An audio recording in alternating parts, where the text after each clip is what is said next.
I hope that the book will tell parts of the truth about Iran to people, parts of the truth that people do not hear on 6 o'clock news or they read in the papers. And I think that what my family went through and what I've written about in the book is very emblematic of many other Iranian families who've gone through even harsher treatments by different regimes in Iran. And I think in order to understand what's going on in Iran, people have to read certain books, and I think that my book is a small contribution towards that goal.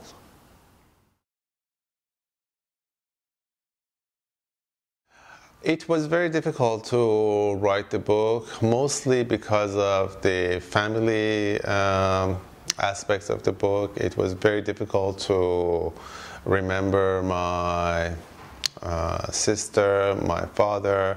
Of course, when I was in prison, they helped me a lot and they gave me a lot of power.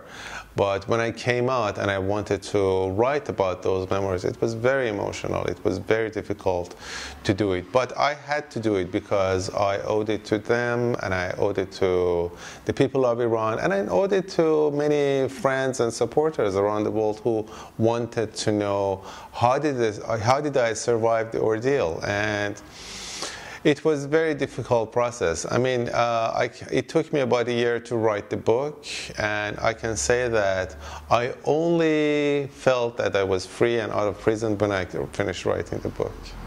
I think because it's a family story primarily, it has a universal message. So even if people are not interested in Iran, or even if people are not interested in politics, they connect with the book and identify with the characters of the book because it's primarily a story about family.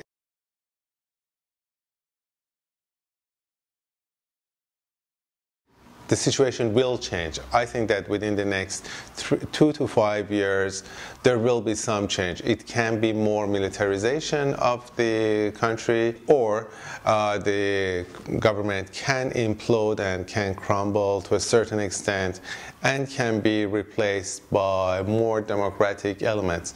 But unfortunately, even though I'm very optimistic about the future of Iran, in the long run, I think the first scenario will happen, that the country will be more militarized in the next 2 to 5 years. I'm the only high-profile prisoner who's come out and has spoken out against the brutalities that's going on inside Iranian prisons. So because of that, I feel a certain responsibility to my friends and my colleagues.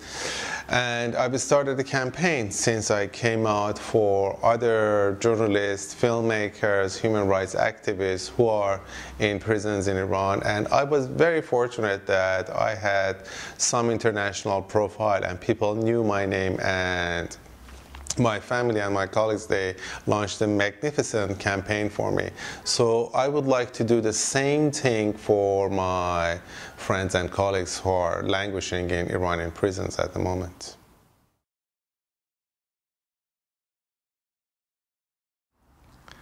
In order to be updated with my activities and what's going on in Iran, people can visit my website, maziarbahari.com, and they can be informed about the campaign, and they can be informed about the situation in Iran and how they can help. But primarily, people in Western democracies, they have to respect their votes. Whenever people ask me how they can help, I say that you have to know that you have a vote. You can pressurize your MPs, your representatives, and you can ask them to take action. You're living in a democracy, so cherish the fact that you're living in a free society, because most people around the world, they do not live in free societies.